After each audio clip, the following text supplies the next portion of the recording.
Welcome to episode 70 of From the Shed End podcast. As always, myself, T and Theo. How you doing? Not bad. Bit chilly in my flat at the moment, so I've got the hoodie zipped up to the neck. Slowly recovering from a little cold as well. But otherwise, not too bad. How are you? Yeah, not bad. Not bad. Doing good. Obviously, birthday at the weekend. Another year older, as you just said before. But yeah, busy weekend. Good result. Good performance. We'll get onto that in a minute. But yeah, good, man. Good to actually get another episode done as well.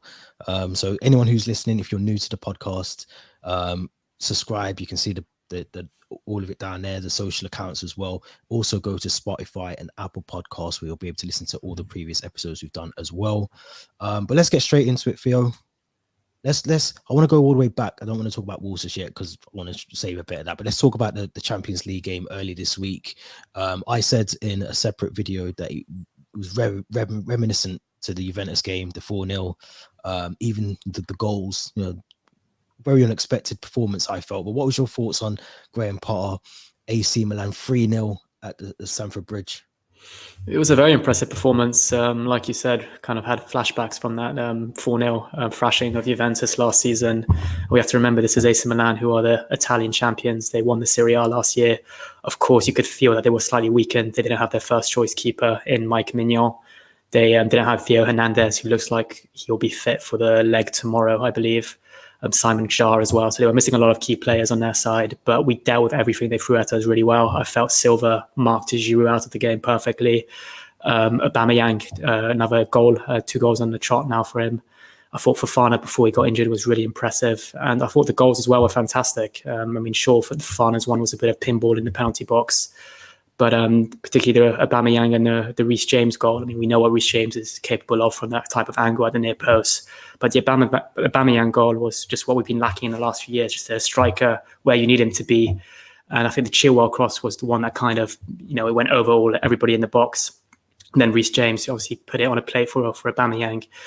But no, it was a really good performance. And I think it's something that we saw quite often with Tuchel last season, as we were kind of slowly trying to hang on to a 1-goal lead from time to time.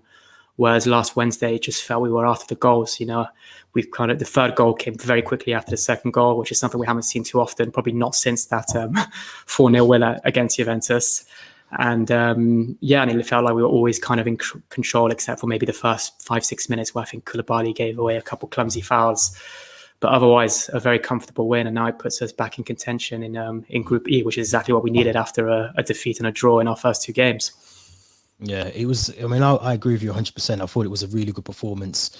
It was interesting because I think Raheem Sterling started on the right side along with Reece James, and I think they swapped Mount and Sterling over at one point, and I thought that was good because I think Leao was obviously a massive threat, but going into the game, if anyone who watches Serie A will know how good he is and the talent. We were tipped to try and get him in the summer. I think we'll probably, after the performance at Stamford Bridge, we'll probably go back in for him as well. But I thought he kept him quiet. I thought Reece James done really well. Sterling had a really good game. I thought Trevor Chalobah coming in, he hasn't had many minutes as well when you think about, when Thomas Tuchel just at the back end of his time at Chelsea, and obviously Graham Potter hasn't really used Trevor Chalobah as such, but he came into a big important game and he put in a really good performance as well, really good shift. But one person that I thought was, for me, stand out as well was Kepa. I thought, a brilliant performance, a clean sheet again as well. Something that we've kind of lost our sort of sight on, our focus on. Mendy done really well, season or 2 ago with the clean sheets, and I thought Kepa didn't really have much to do in front of goal, but when he was called upon, he did what he needed to do, and I thought brilliant. But the link up with Sterling, Aubameyang, it's getting there. I think we're slowly seeing it. Something we spoke about, last season, the consistency, not having, those options going forward, in our attacking options, and it seems like it's clicking now. It seems like we're going to get some consistency going forward. Yeah, no, I can agree. I think just going back on Reece James, it's just after 90 minutes, there were so many Twitter posts from all the big football accounts of his stats and kind of praising him and kind of putting Trent Alexander-Arnold out of the contention for starting for England at right wing back or right back, and he was just fantastic. Like you said, Rafael Leal is a fantastic player, but Reece James dealt with him really well, and I just kind of run out of words to describe him. And another player, Mason Mount, I thought was fantastic. He didn't score any goals, but I thought he did really well. So he kind of getting more creative, and I think that's the position that Graham Potter's playing him higher up the pitch rather than in that kind of CM role or on the wing. So I think he's done really well. And again, against Wolves on Saturday, I thought he had a quite impressive performance. So I think it's very kind of reassuring, the football that we're playing under Graham Potter so far, for sure. I want to ask you about that, and it kind of links into the Wolves game and obviously Palace as well, where we dug deep to get the 3 points. But what's your initial assessment? Very early, obviously, we're only I think he's had 4-5 games as manager at Chelsea. What do you think about Graham Potter so far? Can you see any changes from what Thomas Tuchel was trying to install into the team as to what Graham Potter's trying to implement now? Yeah, I mean, it's still very early. I think it's only been 3 or 4 games that we've seen with Graham Potter. I think 4 actually, and obviously the last three games have been really impressive. Palace away is always a tricky ground to go to, and we did well to get the 3 points there. And in the last 2 games, 6 goals and 2 clean sheets against a very good AC Milan side and a Wolves side. I don't know whether it's just the new manager bounce, which you often get with a lot of clubs, and we've seen it before with Di Matteo and Tuchel when he first came into the club. So it's maybe a bit early to say, but the early signs are very promising. I think he's getting the best out of the wing backs. He's getting the best out of attacking players as well, which is something we didn't see too much with Tuchel. The players that were scoring with Tuchel more often than not were our wing backs or our defenders. You just have to go back to the Wolves game. It was Havertz, Pulisic, and Armando Broja, 3 offensive players that are brought into the squad to score goals, and they scored goals, and that's something I feel like we lacked with Thomas Tuchel. But still quite early. But like I said, I like what I'm seeing so far, and it's kind of given us a bit more to be hope for the season after the gloomy end of August and beginning of September we had. And I think as well, it's helping. You see Liverpool dropping points. United sort of up and down, and you can't really tell which United's going to turn up. So I think this is probably our crucial moment to try and grab as many points, especially in the Premier League, but also Champions League. Before the AC Milan game, I dubbed it a must-win game, and I think even tomorrow's game is more important. It's going to be a difficult, it's going to be a different game, totally different game. At the San Siro, I do wonder if we do win tomorrow, will that kickstart the rest of the season? Because I did write this season off. I said it, when Tuchel was sacked, that I'm writing the season off, but whatever will be. But from what I've seen under Graham Potter, I'm impressed because it's minor tweaks. He's come into a squad which is obviously well organized. It's a team that Thomas Tuchel set up perfectly anyway. Obviously, if players are down in tools or particular players aren't wanting to play for the manager, of course it's not going to work. But we're seeing differences. I think even going to the Wolves game, the urgency to get onto the ball, the urgency to try and get the ball, players in the box. I mean, when was the last time we watched the game and there was 3 or 4 players in the box? And no better time to talk about Wolves, but that the whole way that we played against Wolves is brilliant. I think the fact we rested 7 or we changed 7 players, from a lineup that was, give me your thoughts on the lineup. Let's start with that, because I was nervous going into that game. You see Azpilicueta, Pulisic was back in the team. There was a double pivot of Loftus-Cheek and Jorginho as well. I mean, it was scary to see on paper. You look at it and you think, I'm not sure. Pulisic coming in, Havertz up front. He hasn't really done well. But what was your thoughts on the lineup against Wolves? Yeah, I think every Chelsea fan could have predicted that lineup. A lot of the key players probably rested from Milan tomorrow had been dropped or rested. The likes of Reece James, Kovacic, Thiago Silva, many more, and a player like Pulisic, who really needed some game time and a goal for his confidence, started. I thought he had quite a poor first half, but then came into the game in the second half, and that goal he scored was fantastic. You just have to look at his twists and turns and his body movement. There's some still images of him, and people are like, is that prime Hazard in a way, of the way he's kind of like, he's lowered his body and his center of gravity. So I thought he was really good in the second half and redeemed himself. But the lineup, it worked really well. Obviously, I was a bit nervous like you. But we're going into Milan tomorrow with Thiago Silva having not played over the weekend and rested. Reece James, I think, got about 15, 20 minutes. Kovacic as well got a bit of game time, but a lot of our key players were rested, which is what we need. And we got the 3 points. We got a clean sheet as well. I think credit to Aspi. I think he did quite well as well on the day. And Cucurella as well. I think he's obviously in contention now with Chilwell for that left wing back spot. And I think he put a big block for the one maybe goal chance that that Wolves had. So I think every player actually performed on the day, so credit to them. And I think this is something else that I wanted to touch upon with Graham Potter that really impressed me in his first interview he had with Chelsea, how he said he wants to get to know every player individually, not just what they're capable of doing on the pitch, but who they are as humans, what's going on in their personal lives and off the pitch. And from that, he can kind of get who they are as a footballer and try to kind of adapt to what their needs and their demands. And it seems like he's doing that. Like, just going back to Pulisic, a player that hasn't really had a lot of game time. He's had a bit of a poor start to the season. And, the manager showed that he can rely on him, and he played well. And so that's just an example of how maybe every player is going to have some game time under Potter, and hopefully won't have the kind of fallouts we have with the managers after maybe a year and a half, 2 years, which seems to be a recurring theme at Chelsea Football Club.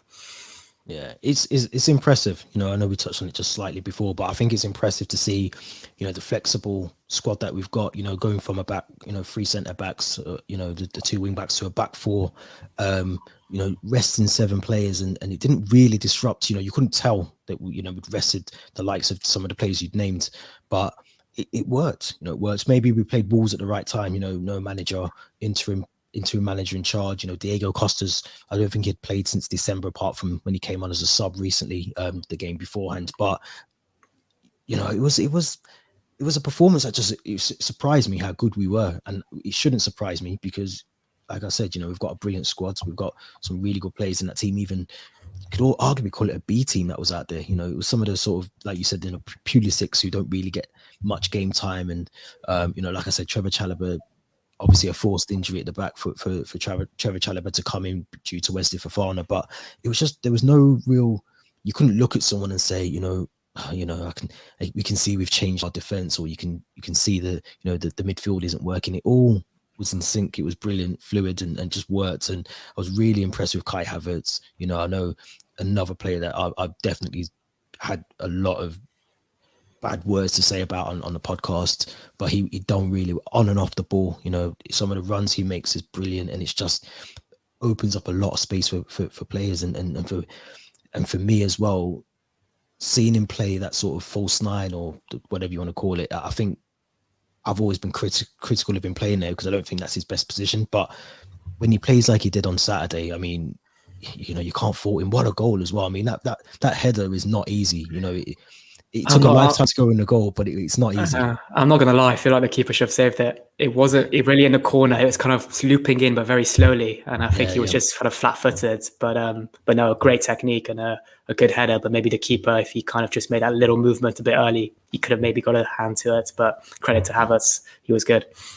Yeah, and that's, like you said, Aspilicueta as well. I mean, there was a moment, I think he drills in a ball, like a really low cross. Yeah. And I think it was Pulisic, I think, was maybe 2 seconds, a delay in his run into the box, and if he was there, he would have had an easy tap in. But I thought Aspilicueta looked like, the rest has done him good. I think he's obviously not played as much football as maybe Reece James or Chilwell, Cucurella, but you can tell that the rest has done him good because he was on the ball, he was up and down that wing like he was, like it was prime Aspilicueta again, and it was good to see because I think he's going to have to play a part. Reece James can't play, the whole season. He's going to get burnt out, but to utilize Aspilicueta the way that we have so far, it seems to be working well. But I want to talk about Mason Mount because he's someone that you just brought up before, but he's someone that I've criticised. I'm sure we've all, as Chelsea fans, been frustrated more so than just criticising him for the sake of criticising him. But he's not been putting in the performances that we know he can. You said before, obviously the AC Milan game, but I think even Saturday, 2 assists I think he got for the 2 goals out of the 3 that was scored. But just how good is it to see Mason Mount back at a level that we know he can be, and even better as well, consistently going forward?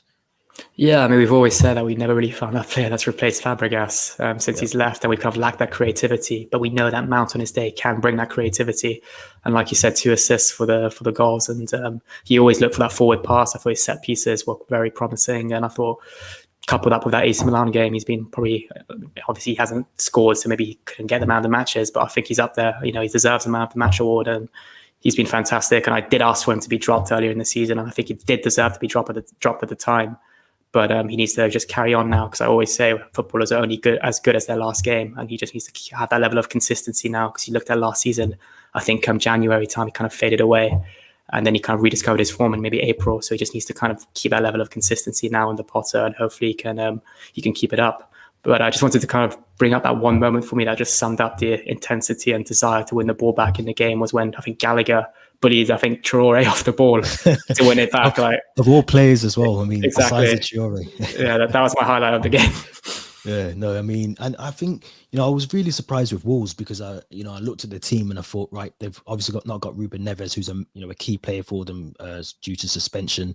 Diego Costa coming back to Stamford Bridge. I thought he was going to be, very much like Olivier Giroud, who I thought, was going to at least, attempts to score a goal midweek, and he never.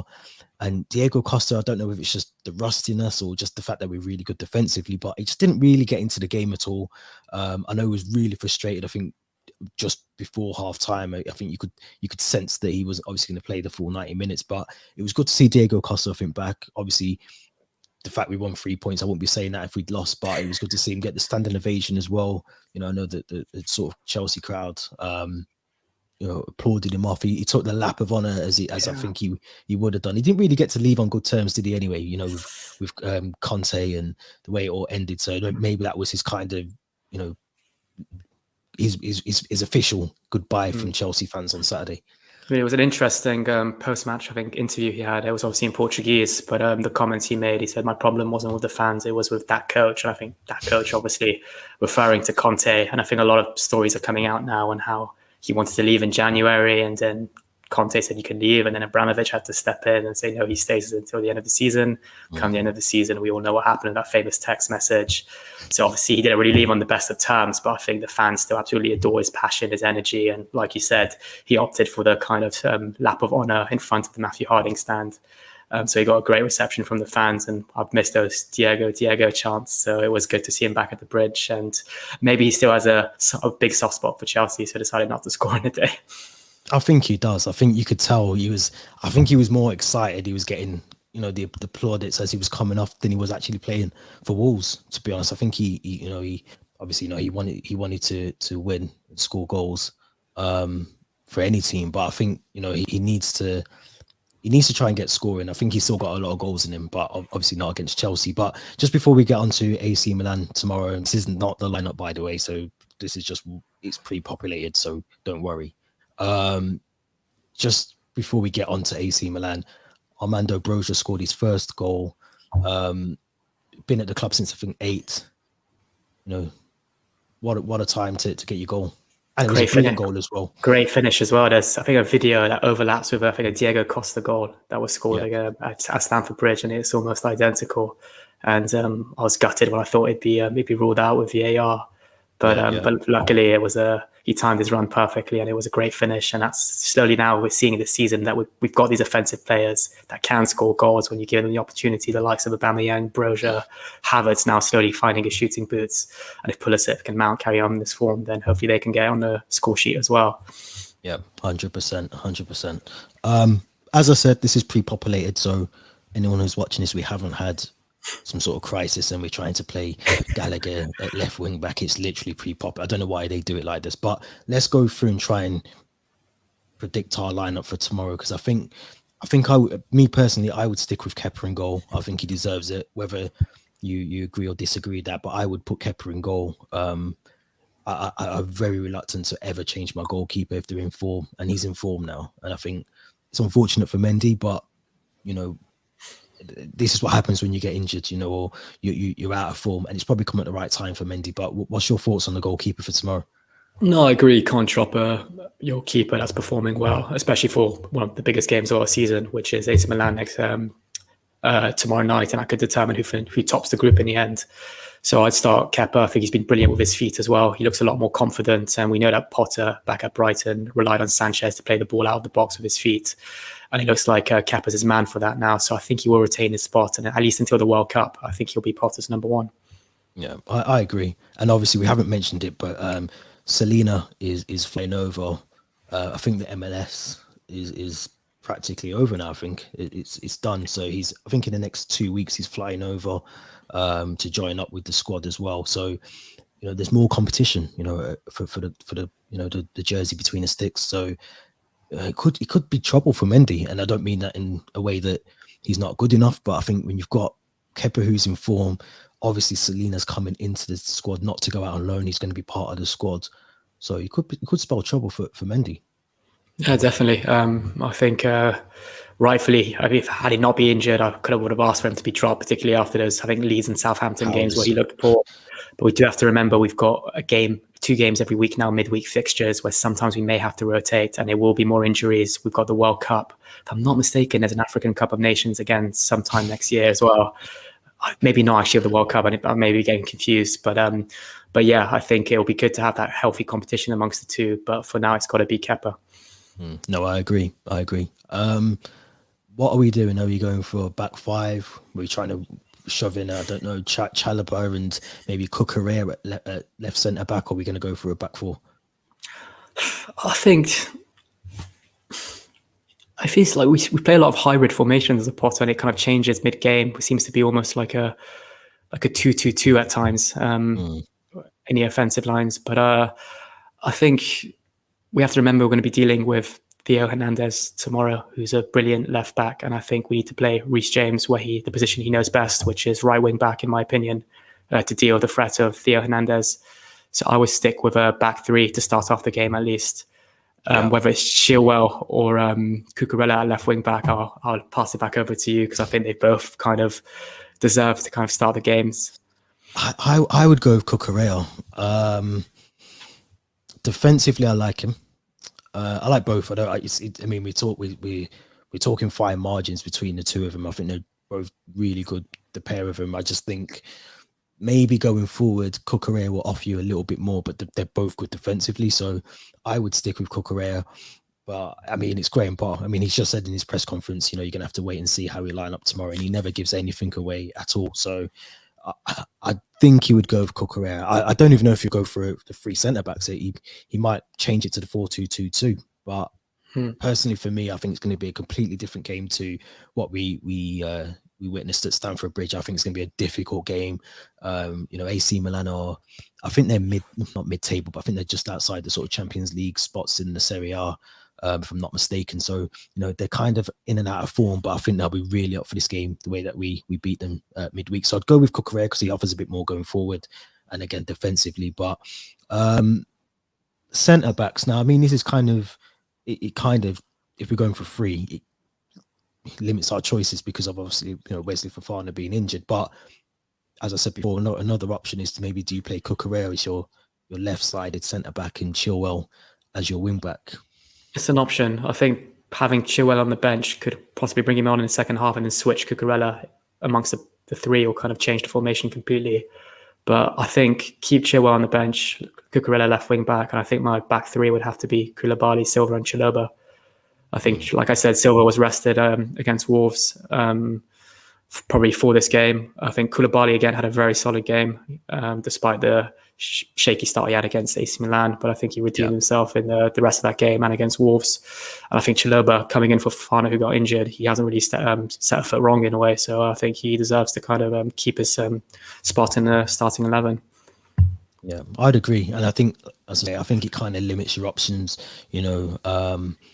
Fofana had a really good game against these AC Milan. It was a shame, 4-week injury, which will lay him off pretty much almost up until, just before the World Cup. But it's a difficult one because I think Chalobah thrives in big games, and it's unfortunate for him that he's not been able to get as much game time as he would. But I think he'll step up tomorrow. I think he's working. He's got two. Reece James is really experienced defensively, and you've got arguably the best centre back probably in the world right now, one of the best centre backs in the world right now, alongside you and Thiago Silva. So he's in good hands. And Chalobah, I think there's some statistics. Every time he's started, we've never lost a game. I think 8 defeats and about 19 wins, something like that. So it could be a good statistic to bring into the San Siro. And again, for Koulibaly, he will know these AC Milan players. He was only at Napoli last season. He would have played a lot against these AC Milan players. So hopefully he also knows how to defend against their strikers. I'd stick with that back three. Yeah, it's sensible, and I agree with that 100%. Now, this is where it gets difficult because Zakaria has not kicked a football for us, and I'm still scratching my head. It's just literally, I think he came out and did some sort of interview. I don't know where it was, whether it was for Chelsea Fifth Stand or who's a sort of independent reporter, but he kind of alluded to the fact that the deal was done in the last 6 hours of the window, and it was really quick. So it almost tells us that it was the panic from Chelsea that we needed to get someone in that cover, almost Sal again. It's a Sal move. It seems even worse because he's not actually getting a game. But would you risk him in a game when he hasn't played any football for us, or would you stick with Kovacic? And I didn't think Kovacic had a really good game against AC Milan, if I'm honest. And I think he came on against Wolves, and I still think he's not 100%. No, I definitely wouldn't risk Zakaria. And I think it felt like like you said, a very panic buy signing. Like you said, a Saunagaz signing, or even a Arthur signing at Liverpool. Players that just really kind of were bought in last minute to make up the numbers. But I don't know, it's one that might get reviewed in January. Will we keep hold of him or not?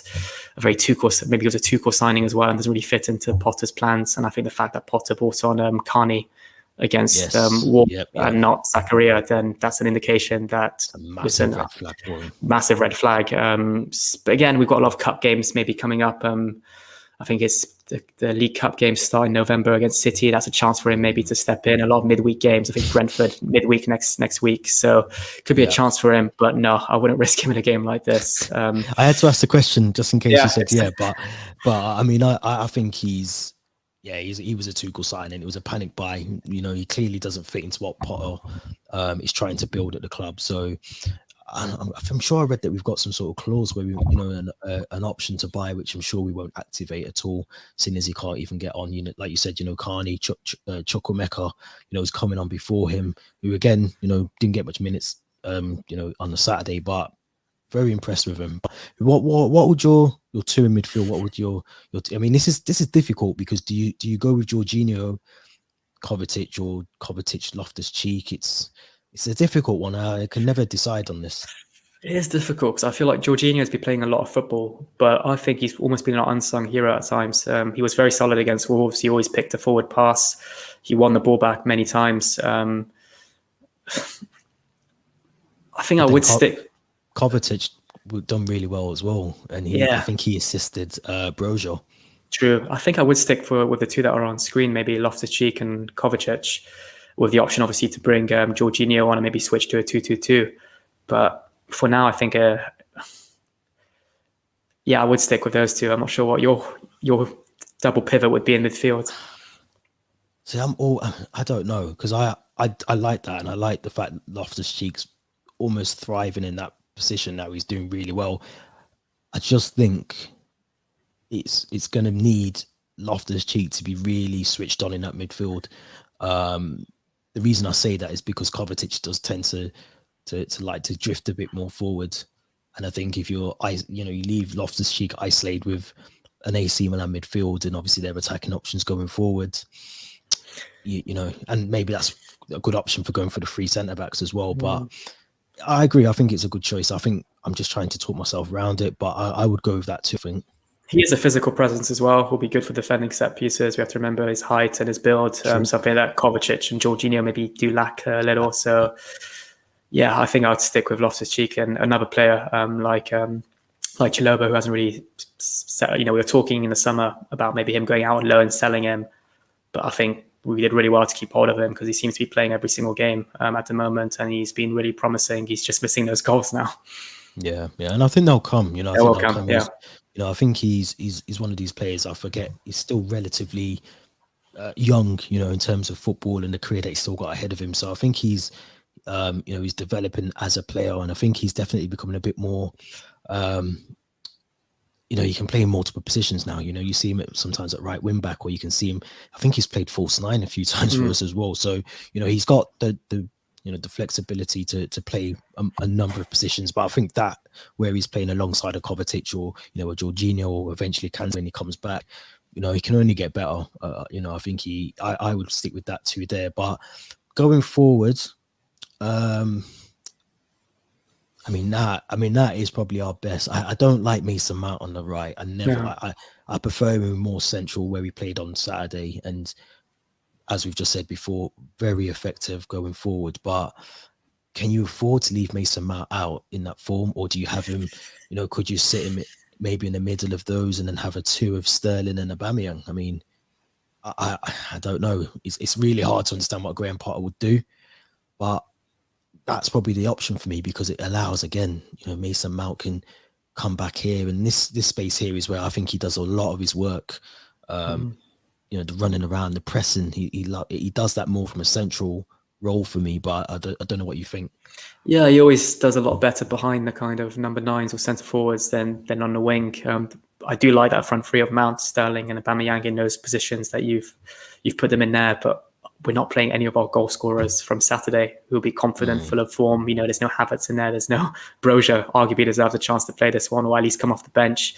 Pulisic will be another one to be upset that he's not starting this one. But I think just purely on the kind of creativity that Mount brings, he needs to start. And Aubameyang, like I said, 2 goals in 2 games, didn't play a single minute against Wolves, so he'll be full of energy. And Sterling as well, he can just improve on his decision making, and he's a bit indecisive around the penalty box, then we know he's a fantastic player. So I think I would stick with those 3. Unfortunately for the 3 goal scorers on Saturday. Yeah, and I agree. I think it's really unfortunate, because all 3 of them, if we're talking about based on how they played on Saturday, deserve to be in the team. I think I hate leaving Conor Gallagher out of these teams, because I think he's another player that, where Mount is now, he thrives there as well for me. He's someone who, again, does the pressing, does the dirty work that Mount does as well. And I think you're right. I think, Sterling will start for me. Aubameyang, fresh, 2 fresh players. And it's going to be so important to get that early goal in the San Siro. The longer the game goes on 0-0, or we're chasing, if AC Milan score early, it is going to be difficult to get in that game. The atmosphere, I can only imagine, is going to be intense anyway. But I think that'll be my lineup. I'm still a bit. Do we need Jorginho? He's very more.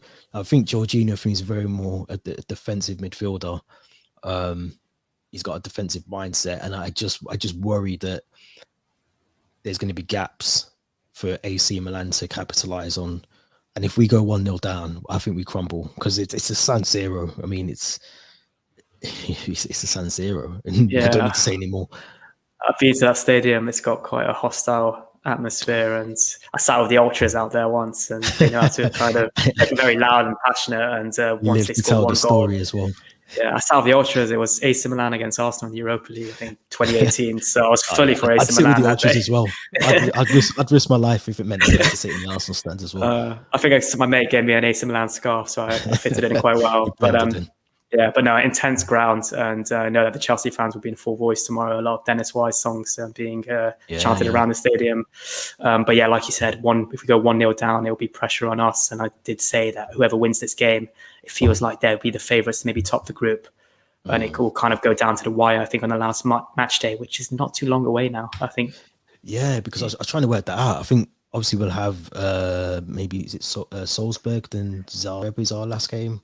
I think there's a break. There's a break next week because we've got Brentford on. I think the Wednesday, and then it's Salzburg away the following week. And I don't know how quickly after Zagreb at home comes about. But yeah, obviously World Cup mid-November. You're gonna have to kind of get these fixtures played as quickly as possible. So it's going to be an intense schedule. But every single one of these games now is a must-win. I agree with you. I think as well, though, like you kind of touched on it before, that it allows us to bring some of our subs. You just mentioned there, Conor Gallagher, Kai Havertz, Christian Pulisic. These players are in form. They've scored. They're doing well. It gives them the option to come in and change the game if we need to as well. Like you said as well, Ben Chilwell's an option. We could.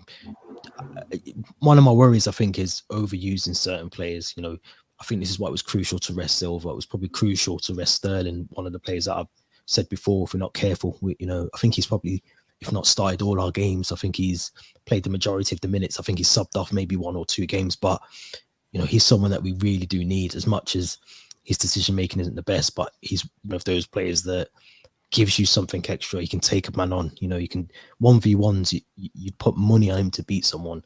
He's his final sort of cross into the box, or he doesn't take the shot, or he takes too much touches, but he's someone for me that has to be fresh. We've got to keep him fresh. Aubameyang as well.